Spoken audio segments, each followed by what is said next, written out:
त्यांची नेमकी काय भूमिका आहे? मी पवन सरांना थेट पहिला प्रश्न विचारतो. पहिलं तर म्हणजे त्यांनी जी आयुष्याची नवीन इनिंग सुरू केलेली आहे, त्याबद्दल मी त्यांना मनापासून शुभेच्छा देतो. पवन सर, आयुष्याची नवीन इनिंग सुरू केल्याबरोबर तुम्ही इकडे काय करून राहिले रिकाम्या पोटाने? काय हो सर, हे परिवार महत्वाचा आहे. तो एक नवीन बसला म्हणजे याला सोडता येणार नाही ना.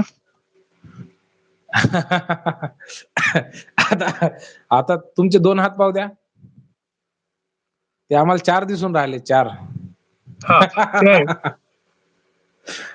काय बा, काय तो व्हिडिओ, काय तो असा बाजूला निघणारा झुरळा, काय ते आमच्या म्हणजे काय आदर्श जोडीचा विवाह त्या ठिकाणी चाकूरकर साहेब नाचताना दिसून राहिले. तिथं प्रशिक्षणार्थी आमच्या राणीताई माहोल केला लग्नामध्ये.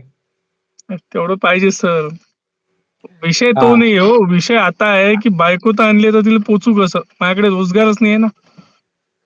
आता ते असं म्हटलं जातं, की नोकरी आने के बाद छोकरी आती है. आता हा, तुमच्याकडे छोकरी आली, नोकरीचं काय झालं?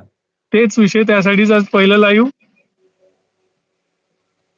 सर्वप्रथम लाईव्ह मध्ये जोडलेल्या सर्व मान्यवरांचं खूप दिवसानंतर आपण जोडत आहे, त्यासाठी हार्दिक स्वागत आणि आभार सुद्धा, की तुम्ही वेळेतला वेळ काढून एवढ्या रात्री सुद्धा या लाईव्हला जोडलेत.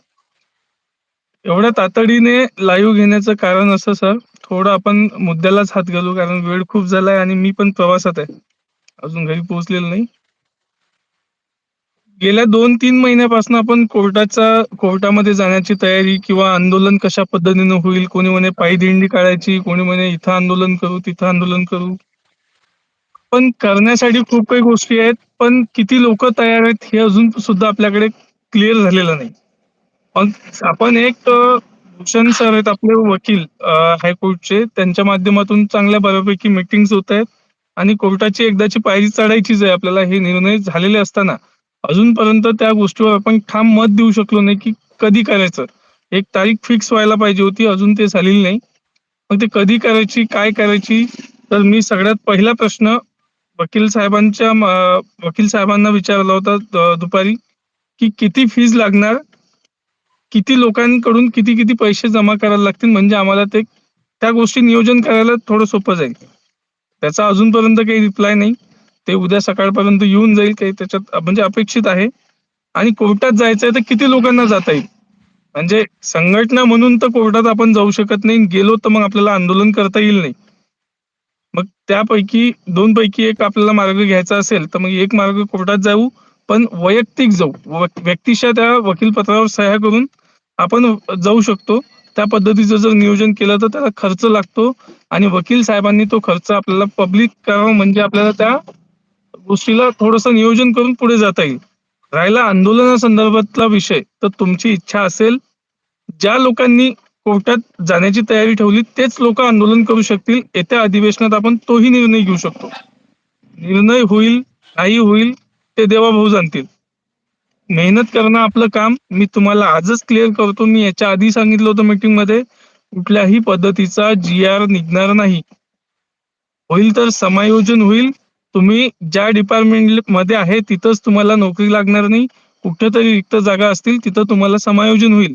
म्हणजे तुमच्या मागण्या तुम्ही आता सोडून द्या, की आहे त्या आस्थापनेतच रोजगार, आहे त्या आस्थापनेतच आम्हाला कॉन्ट्रॅक्ट पद्धतीनं, कोणी म्हणेल अंशकालीन. ते सगळं हवेतल्या गोष्टी झाल्यात आता. खरं पचवायला वेळ लागतो, पण ते खरं तेवढंच खरं असते. म्हणून हे समजून घ्या. कोणी काही मी असा करीन, मी तसा करीन, कोणाच्याच ताकद नाही. तुमच्यात जर ताकद असेल, लढण्याची जिद्द असेल, तर तुम्ही मैदानात स्वतः या. हा नेतृत्व बोलवीन जायचं, तो नेतृत्व बोलवीन जायचं. मला कुठलंही नेतृत्व मान्य नाही, मला माहित सुद्धा नाही. आणि या 2 महिन्यात त्यांनी काही सुद्धा केलं नाही. केलं असेल तर मला दाखवा. तुम्ही कसे, मला एक गोष्ट लक्षात येत नाही की एवढे तुम्ही समजदार, शिक्षण झालेलं तुमचं, तुम्ही अशा लोकांवर विश्वास ठेवता की ज्यांना स्वतःच काही माहिती नाही. हो, पण आधी पवन सरांनी पण विश्वास ठेवला होता. काय म्हटलं सर? समोर जिल्हाध्यक्ष होते ना, मग नंतर सगळे नाही, प्रशिक्षणार्थी आले. तोच विषय झालाय ना. पहिले मी चुकी मान्य करतो, मी असा माणूस तुम्ही बघितला नसेल सर. मला अनुभव नव्हता, काही गोष्टी माहित नव्हत्या. म्हटलं चला आपण कोणाच्या सानिध्यातून ह्या गोष्टी करू. नंतर लक्षात आलं की सगळ्यात पहिला मूर्ख मीच स्वतःच होतो, मी कोणावर विश्वास ठेवला. आणि सगळ्यात